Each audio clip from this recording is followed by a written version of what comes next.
welcome to the show. This is What's Your Story? My name is Catherine Mwangi. Thank you to the management of Villa Rosa Kempinski for providing this beautiful ballroom to tape from.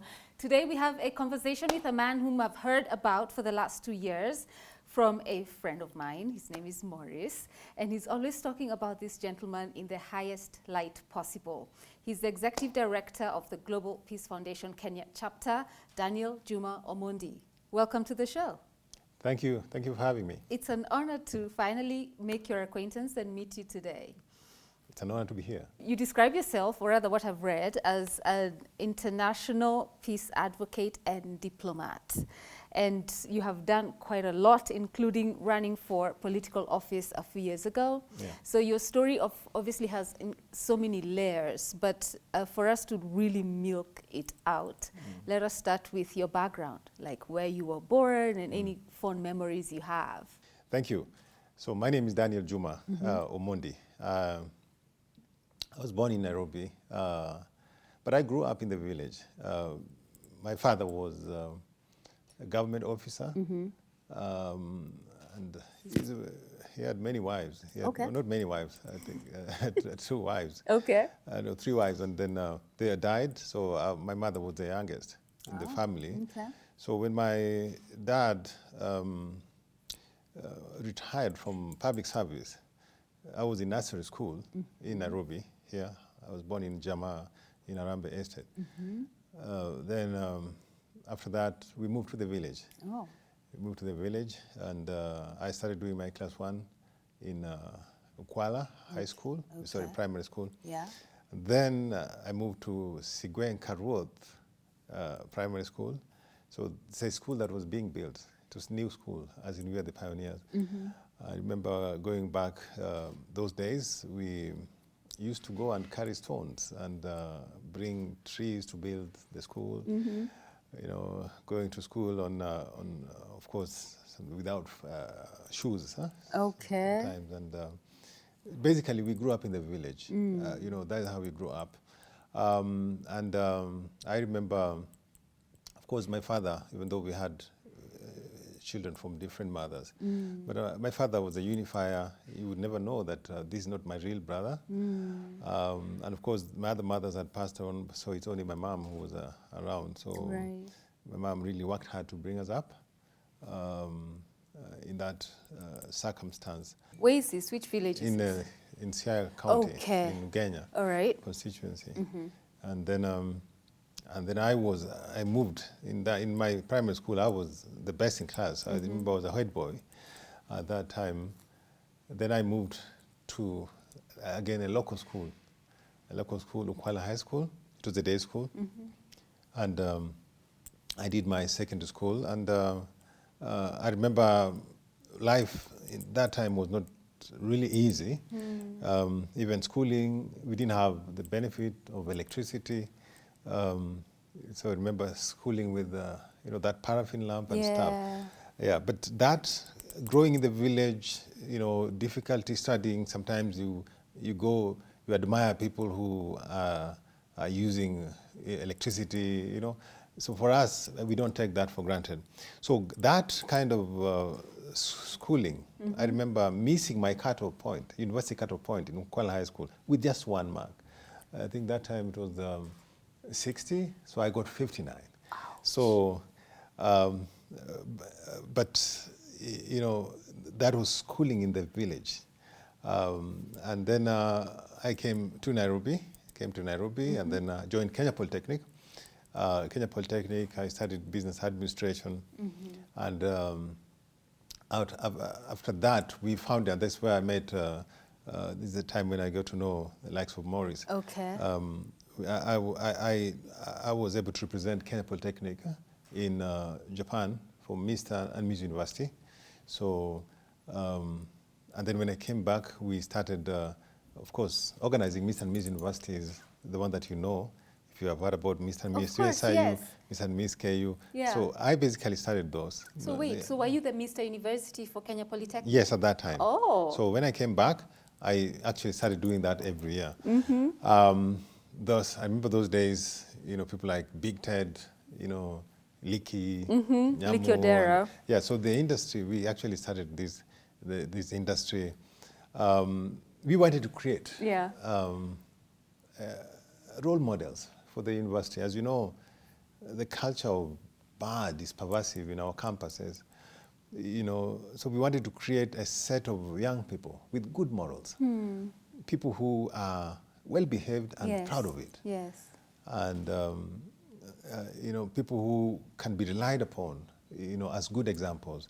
That was Miss and Ms. University. So that's how we started that. We started doing, these pageants, and so we would go to the universities, do the Miss and Ms. universities in every campus, and then organize the national pageant where they could compete. I'm proud of what we did then. We were able to develop so many people. The people who came through Miss and Ms. University, all of them, including Wahoo, they came through, Big Hev and all those. All of them are very, very successful people in the society. That's what I did. But fast forward, after that, I was able to go to Korea. I lived in Korea for quite some time.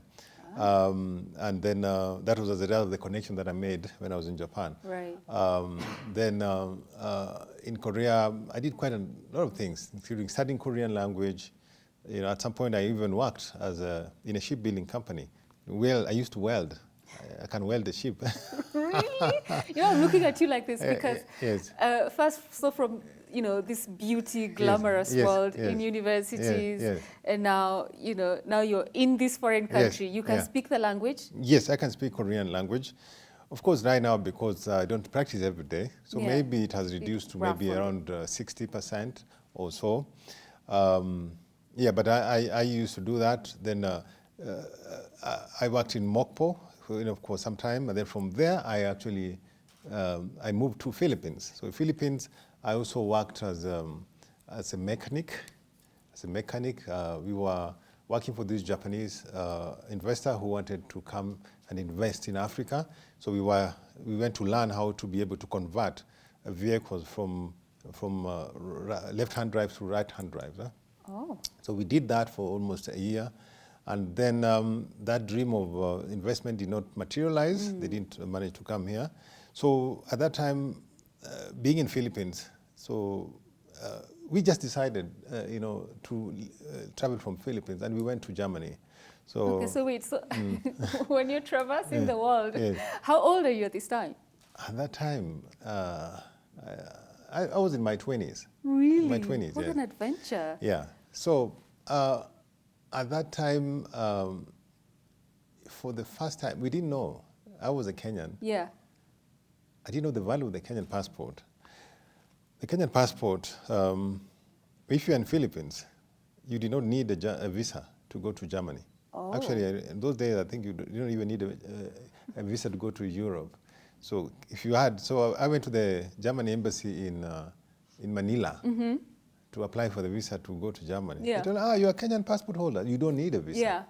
I was amazed. I said, really? And if you look at the Filipinos making long lines, trying to get a visa to go to Germany, it was amazing. So I remember me. So why was Germany attractive for you? We had a few friends there, because now we had finished our training and we were not coming back to Kenya. So we were thinking of where next to go. And so Germany was that attractive. And then, so we just went. And we had these Japanese, who received us. And he hosted us for quite some time. And he was able to induct us on how to live there. And to survive there, it's amazing what we did. We could just do small business, like going back, buy some photographs and just sell. And in the evening. And then we were able to, as we were doing this selling, we would be able to raise money. Of course, we make money to pay for our accommodation. And then after some time, I registered at the Duisburg University to study East Asian studies because I could speak Korean. So I really wanted to study East Asian studies. So I enrolled there at Duisburg. And then after some time, the German government introduced visas to Kenyans. So those Kenyans who did not have visas were asked to come back to Africa to be able to apply. Apply for... Were you one of them? Yeah, I was one of them. So when I came back, to apply for the visas, in Düsseldorf, I lost my luggage with my papers and all my documents. And so I had already booked my flight to come, to Mombasa. So when I reached Nairobi, because I lost my papers, I was not able to actually apply for the visa immediately. So I got an opportunity. I was working in town, and then I saw Korea Trade Center, and I remember Korea Trade when I was in Korea. Yeah. I used to basically see them. So I went there and I asked to meet the boss. When the boss came out, I spoke to him in Korean and asked him. He was amazed with this Kenyan guy speaking Korean. And he was able to give me, he asked me, what are you doing here? I said, I started in Germany and come here shortly, but I'll be going back. So he said, now that you can speak fluent Korean, why don't you come and volunteer? Yeah. When you're still here, I have some exhibition that some Koreans are coming here, and I would really want someone who can help you. And so this guy just gave me an opportunity. Just like that? Just like that. So I just said yes. And he said, how much would you want me to pay? I just said, no, I don't need the money. I'll just come and do it even for free. So I remember when the Korean delegation came, it was Safari Park. I did my best. I was able to really interact with these Koreans, help them out. And after that, their feedback was quite good. My boss really got a good feedback, and when that got finished, he actually gave me an opportunity. He told me that instead of going back to Germany, why don't I give you a job here? Wow. So that you can be able to go to school here and finish your degree. It's better than you going to Germany, then doing your degree there, and then starting looking for a job. So I give you the job, and then you do both at the same time. Yeah, so that's how I started working at KOTRA, the Korean Embassy, commercial section of the Korean Embassy. Yeah. I did my best, and I came in as a trade officer, and then I was promoted to an assistant manager for trade, and at some point I was the highest local staff. My immediate bosses were Koreans. So then, of course, my salary increased from, I think my initial salary was, 24,000. It increased to 50,000, 60,000, 100,000. Wow. By the time I was leaving, I think my salary was almost 200,000. And by this time, had you enrolled in any university? Yes, I enrolled at the University of Nairobi. So I enrolled there. I was studying international relations and diplomacy. So I did that, and then I actually, just graduated as I was working, and I was able to pay my way, on my own. I didn't even bother my parents to do that for me. That was me hustling myself, through to school. Because I did not want to. My father also had many kids. I didn't want to bother my parents to also pay for my school fees, and yet my other siblings, younger ones, also needed that opportunity. Did you have a chance to help them? Of course I did. I was able to, the ones who I actually contributed in paying school fees for my younger siblings, and even was able to help them to be able to go out of the country. I remember one of my young brothers, his name is Eric. I took him to Korea. Then he's in Korea. He was able to meet his wife. His wife. Who is a Canadian lady, and now he's living in Montreal with his Canadian wife. His family. Several of my sisters also live in Korea. I was able to do that. Others in Denmark. I felt that because of my exposure, I learned a lot abroad, and I felt that if you were able to give these guys, an opportunity to go there, then they see another worldview. And then they just don't. They're born in this village, married in this village, study in this village, and die in this village. So one of the things that I liked when I, for example, was in Japan abroad was the level of cleanliness. Like in Japan, the streets are so clean. People don't throw litter. If you have litter, if you're in a subway and you have taka-taka, you're better off putting in your pocket and look for the next dustbin and Yeah. throw it. So those are things that I saw, that I felt, why are those streets very clean? In Germany, my shoes, I don't remember, cleaning, polishing your shoes because there are no dust, there's no dust. When I came back here, and those days, I remember with your shoes, you see dust all over, and you panda matatu, that would be before the Michoki rules. Watu wanasukumana kwa matatu. Unasukuma kama, So wait, Tanya, wait. How many years were you abroad? Yeah? How many years were you in Japan, Philippines, Germany, Korea? So Cumulative. Accumulated a total of around 4 years. Around 3 or 4 years. 3, 4. Yes. So when you came back, you were in shock. Like you had a hard time adjusting. Having lived in that environment, accustomed to that life, accustomed to that order, so when you come back and you see how, before the Michuki rules, how the conductors were pangaring people. Matatus, unakusukuma kama gunia. Songa, So it was really, really bad. It was really, really bad. And I was happy, of course, when Kenya started changing some of those things. The reforms, especially infrastructure, matatu, transport, those were really, really, that really, really improved. I think if you tell the people today how Kenya used to be those days, they wouldn't believe it. They wouldn't believe where we've come from.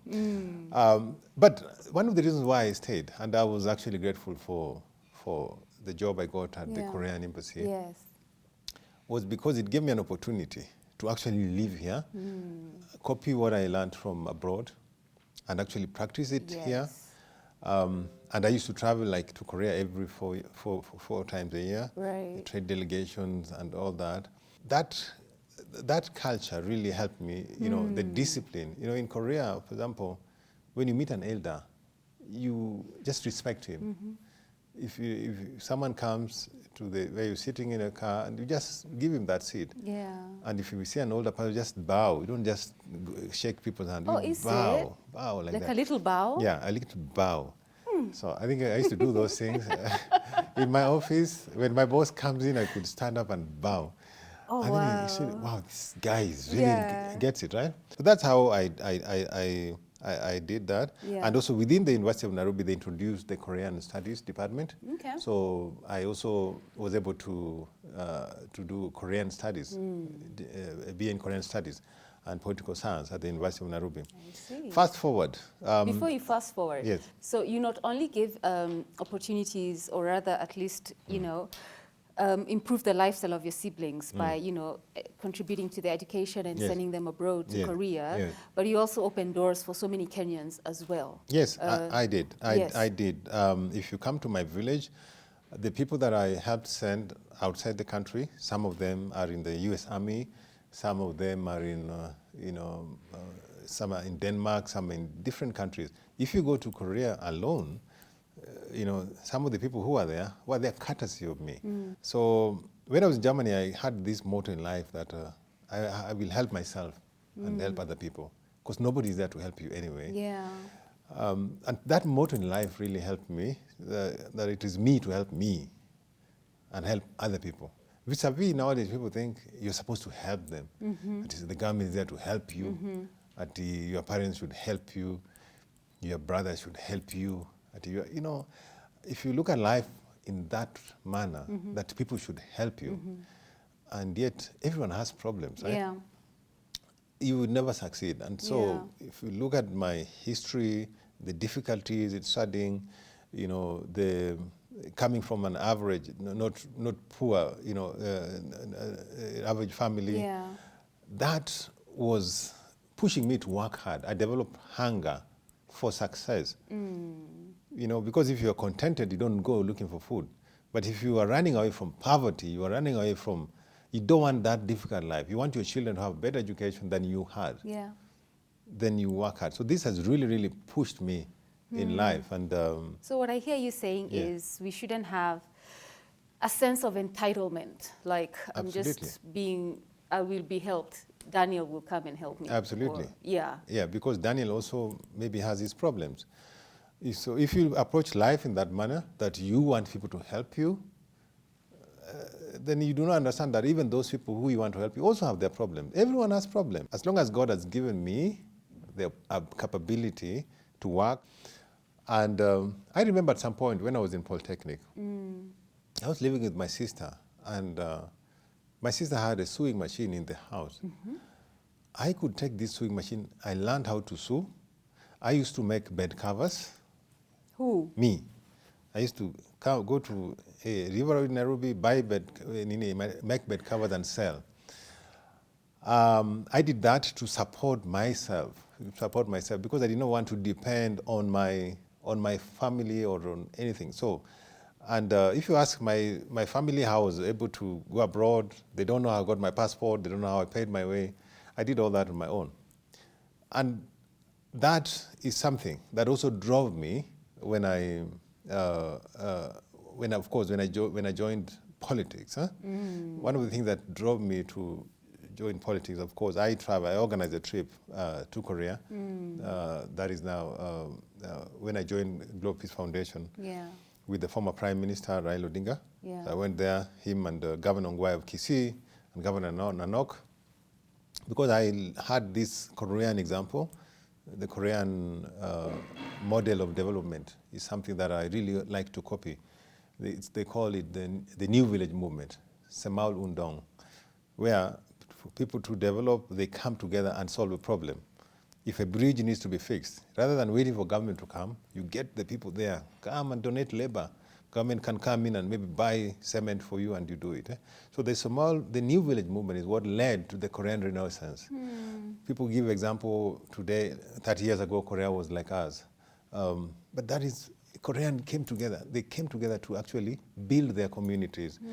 And I took Raila Odinga and Governor Nanok and Ngwai to the Semalundong Center, so they saw how Korea, the museum, how Korea, even before that, they even had grass-thatched houses. They used to, the flour, they used to make it like the flour I used to see my grandmother make like this. Those things are there in the museum.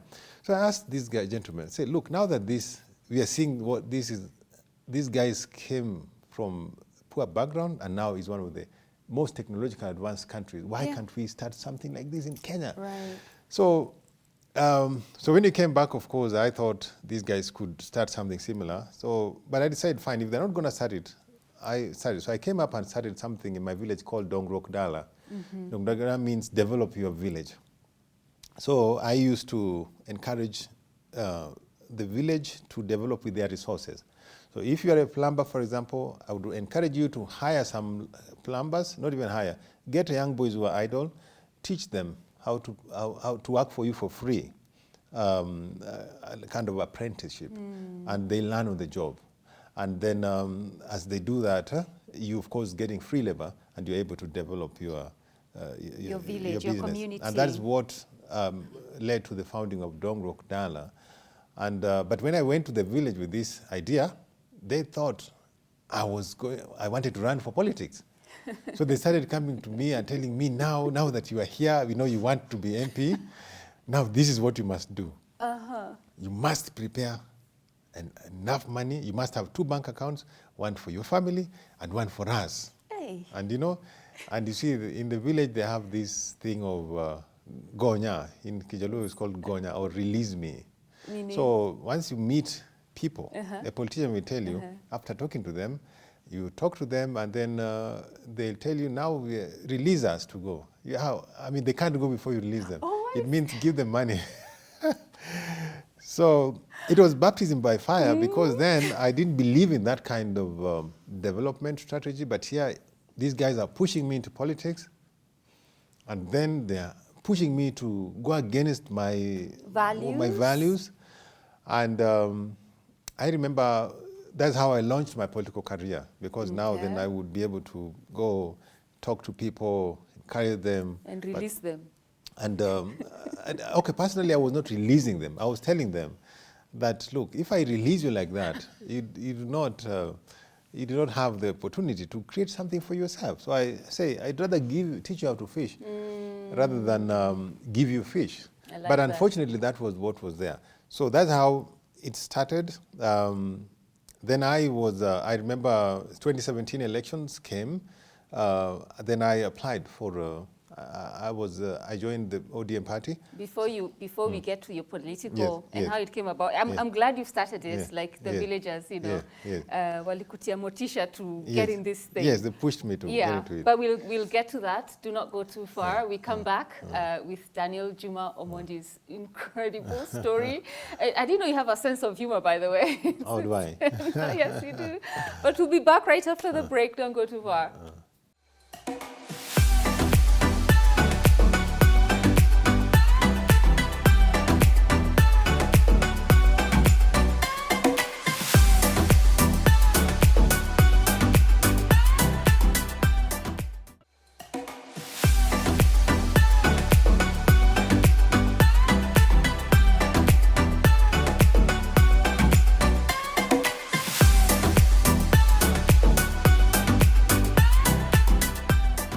Welcome back. It's What's Your Story with me, Catherine Mwangi, today having a conversation with the Executive Director of the Global Peace Foundation Kenya chapter, Mr. Daniel Juma Omondi. So far, we have established how he had this adventurous life in the 20s, having pioneered the Mr. and Miss University pageant in Kenyan universities, how he went to Japan, Korea, Manila, Germany. And so your work with Kotra, you know, you've really elucidated on that. And now we are on to how you got into running for MP for Ugenya. Yeah, having established Dongok Dala, which translates to develop your village. Yeah.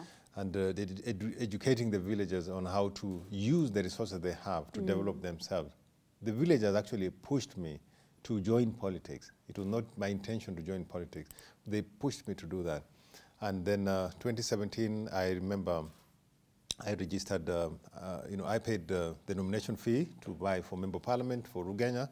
That was 250,000 shillings. So after paying that, I was, suddenly, I don't know, something happened.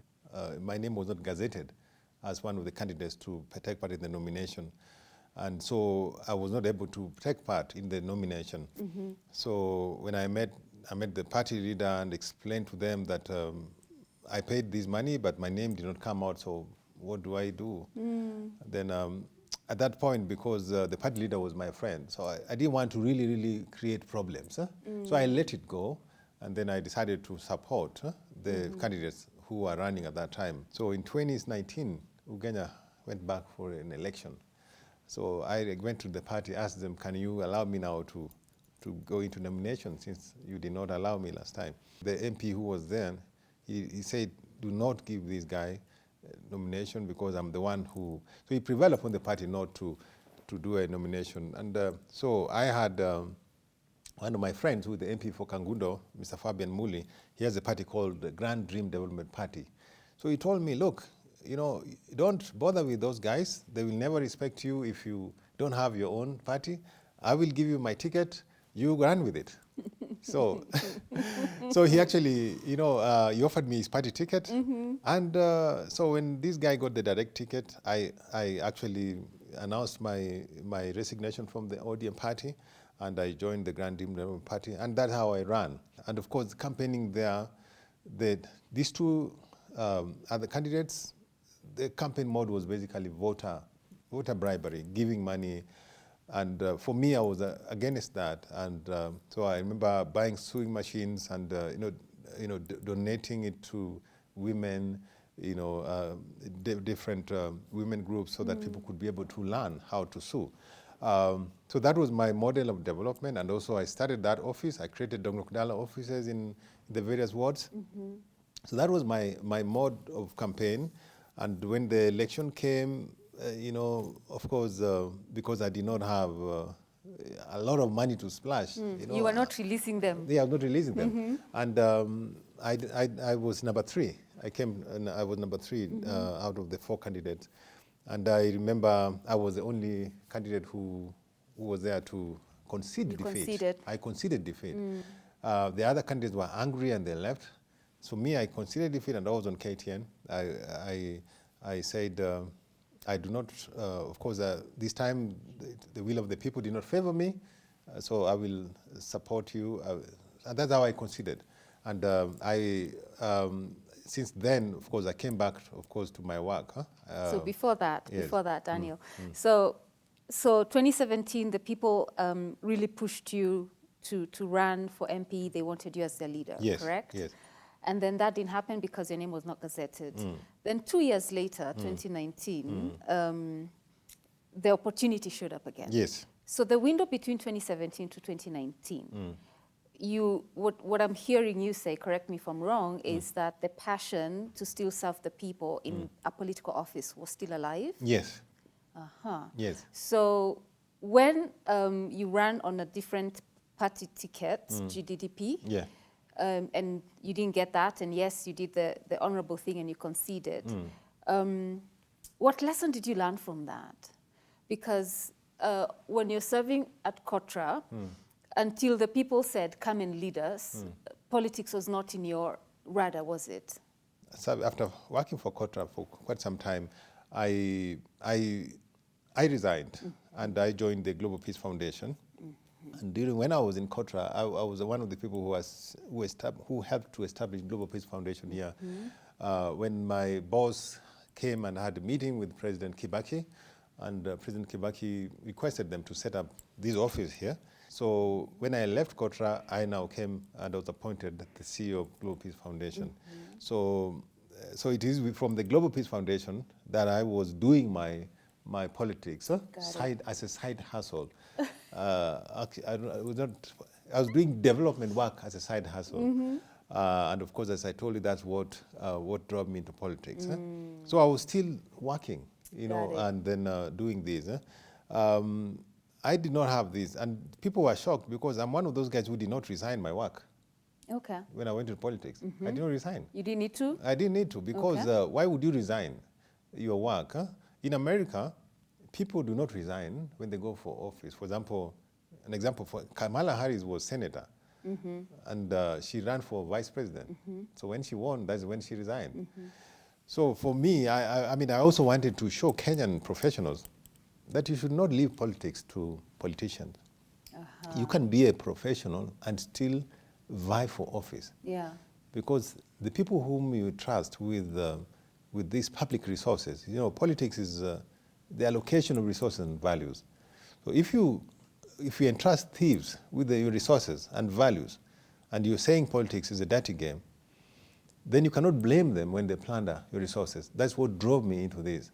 Because for me, I was seeing, fine, if I was using my little resources to bring change in the village, what if I was able to get access to CDF, for example? I would do much more. I actually wanted to create a revolving fund where I could send more young people to go and study abroad and come back and build their villages. I wanted to create millionaires in every homestead. So if I take you abroad and you create money, you get a job, you help your sister, you help your family. So I figured that is what we lacked. And of course, coming from Luoland, we have had this preoccupation with presidency. Some people just want handouts. They want handouts because the politicians have made them into this manner. They have created, they have impoverished them to the level whereby they can't think for themselves. So when they see a politician, they want to be given a handout. So for me, I was looking at how do I help my fellow Luo people in the village so that they can be able to get rid of that beggar mentality and be able to develop themselves. So for me, that was my philosophy that drove me into politics. And having lost that, it was a lesson learned because I learned a lot. I learned what to do to win because I could see what my opponents did to win. They played dirty. They bribed voters. That means that you must have a lot of money. You must have some budget. So my message is I need to make some money so that I was able to facilitate. Actually, this voter bribery, the politicians call it facilitation for transport. So when we had a security meeting, I accused them of bribing voters, but they said we are giving them transport because they were coming to. So MPs have found an excuse for voter bribery And so now it's almost Lego. It's just that it is not, but it's there. So I said, let me make money so that I can be able to do this and come back at a later time. So I was planning to come back in 2022. But unfortunately, last year I lost my daughter. I had my third daughter, my third child. She died after 3 months. So during that time, of course, she was in hospital, and it really took a toll on me, you know, and also financially. You know, the bill was really too much. So after that, I decided I will take a break for this year so that I don't stress myself again. So what I did this year was getting involved in, of course, the peace campaigns. I've been one of the people who, I sit on the steering committee of Kenya Daima, and also Global Peace Foundation. Now we've been really doing campaigns to ask people to vote peacefully. And one of the proudest moments that this year people voted, and you know, what we've been urging these politicians is that once these people have voted for you, release them. You understand? Kwa Kiswahili nasema wajibu wangu.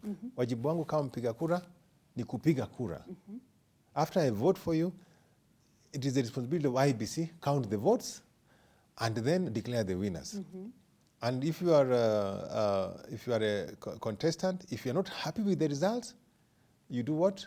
You go to court. You understand? Yeah. So one of my main campaign was that, unlike 2007, 2008, this year's election and future elections should not be adjudicated in the streets.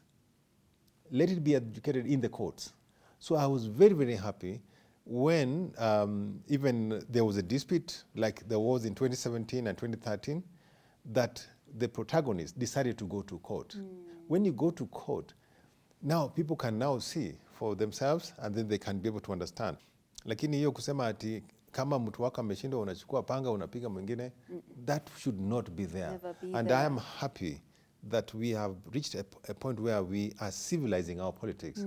Yes. So then, are you looking to run in 2027? Definitely. I'm definitely going to run again. So that dream is in alive. 2027. I don't know whether it's going to be MP for Ugenya, but you know, I'm going to decide what to run for. Tell me about your work with Global Peace Foundation. What exactly is the core and the essence of that institution? So we are an international nonprofit. Our office is in Washington, D.C. We have another office in Washington State, and various chapters, you know, in Africa, all over the world, actually more than 25. We believe that peace is not just absence of war. So peace is structural, and if you're able to solve issues that affect humanity, you can be able to have a peaceful, peaceful people. And peace begins with the individual and transcends to the family, to the society, and to the nation. So we have been working here in Kenya in the area of education, in the area of transforming education, because for me, and we believe that education is the key. Education is the biggest weapon that you can use to change the world. In Kenya, we use education as a tool for peace building. It has been proven that countries where we have high illiteracy rates, where people are uneducated, those are the people who actually who fight for mundane things like elections and all that. So if you can get people to be educated, to understand, once you have enlightenment, then people do not solve problems with the fist or with pangas. You understand? You learn how to dialogue. You learn how to do things better. So I'm happy to be working here as a peace builder. We started a program in high school called Character and Creativity Initiative, where we nurture character. You know, if we are able to nurture good behavior, discipline in students when they're still in school, in high school, catch them when they're young, let them learn how to become, not just live with good grades, but also learn how to become good human beings. How do you respect your people, respect your employers, respect one another? How do you live together with people from diverse environments? So I think rather than the subjects that people learn, so if the education system can involve, character, nurturing character, that would be great. And then after we started doing that, an inner evaluation report was done by KIPRA, in the schools where we were working, that demonstrated that if you nurture character, involve character in learning, then you achieve basically three things. Number one, the relationship between the faculty and the students improve. Number two, the cases of indiscipline, unwanted pregnancies, smoking, bang, and all that, go down. Yeah. And number three, which we like, is academic performance improve. So after that, we said, then fine. So once you nurture character and you teach these young guys to be well-behaved human beings, to be good citizens. So when they graduate without jobs, right? They come out of, they come out into this society. So every year, our system of education churn out almost 1 million leave the school system, without jobs, into a job market that is saturated. So jobs that are being created are very, very small. So we said, can we instill the attitude, mindset of entrepreneurship in these young people so that when they graduate, they will understand that there are no jobs. They will start small businesses, even if it is selling groundnuts, even if it is selling sukuma wiki, even if it's selling whatever. You understand? That mindset of that I must get only a white-collar job, that's what needs to change. And for this is something I learned in Korea. I told you I did some welding. They're not looking at me as a poor person, but here when you see someone working as a mason, mtu wa mjengo, unasema huyu jamaa hajaenda shule. I think that is one of the reasons why there's a high level of unemployment here. So if we can create that mindset, mind shift from even the white collar job, whatever, to blue collar job. So that's one of the things that we have been doing, nurturing employability. We have been going of late, we created spaces in high schools called Leap Hubs. Leap Hubs are little iHubs in high school where young people who want to create, highly motivated students who want to be entrepreneurs, they can learn how to become a business person. Right. How can you generate funds to start your business? How can you, basically that financial discipline and all that. Because even business requires discipline.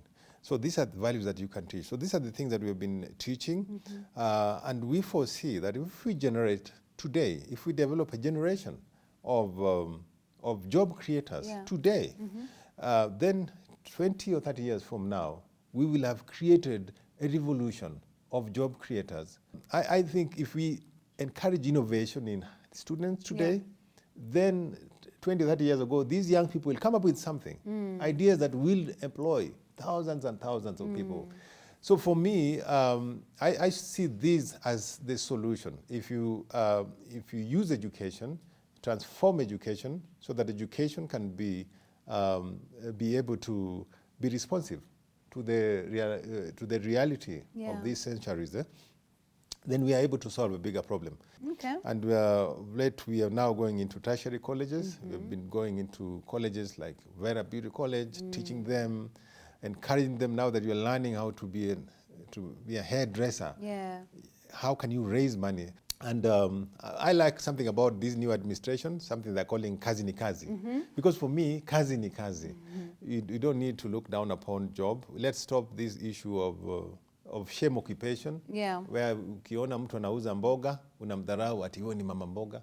If you see someone who's a mason, you look down upon them. No, these are the jobs. If you look at those civilizations in Canada, these are the jobs that are well paying. Those countries in Europe are clean because their people are working.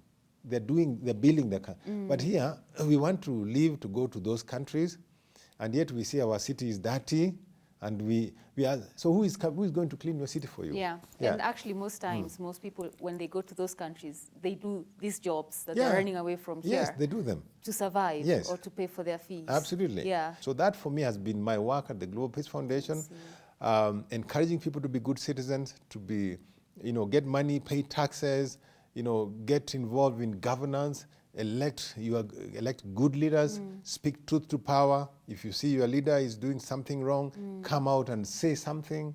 And that is one of the reasons why I am happy that as a result of the campaign that we've been doing, including civic education, Kenya is today peaceful. Internationally, if you are talking about Kenya as a country, that was able to go through an election, even though disputed. Yeah. And we are still peaceful. I can see you guys are working, right? We are still here. And we are still here, right? Yep. Yeah. So as we come to a close, Daniel, looking back at your life, is there anything you would do differently?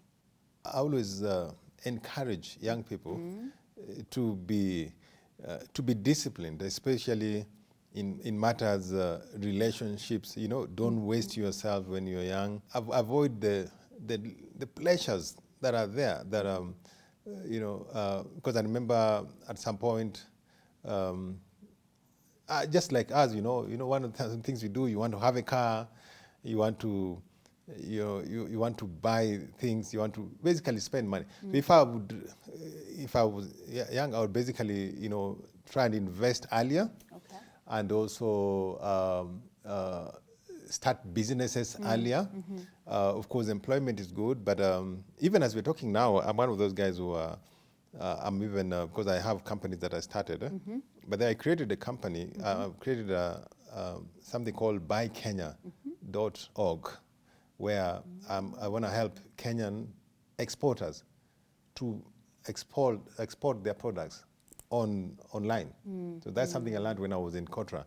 So if you go to buykenya.org, you can actually list your business, list your products, and it can be available all over the world.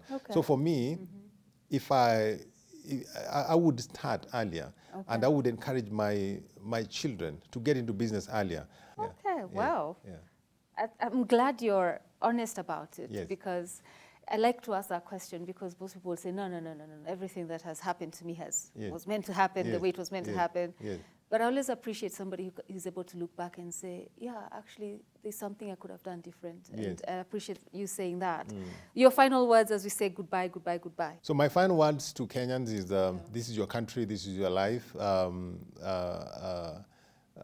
Believe in yourself. Believe in yourself. You are the most important person in your life. But of course, also believe in your family. You know, guys, family is important. For me, family is everything. Those who are single, please get married. Get married early. Get married early. You know, don't wait until you... Why do you make it sound like those spouses are just sitting here waiting to be found? They are there. These guys have girlfriends all Where? over. People are, you know, they are there. Sometimes, you know, you have... you're thinking someone doesn't like you, but because you don't like, maybe you are seeing someone you like, but you don't ask her out, you don't ask her name, they won't. They will not know. So young guys, because ultimately you're going to get married. So get married early, raise your family early, have fun with your family when they're young. And please love this country. Mimi Kenya sihami, mimi ni Mkenya. Daima Kenya sihami. I always believe in that. And I hope that we will leave this nation a better place than we found it. I love it. I love it. Thank you so much. Thank you so much for coming today. Welcome. Thank you for having me.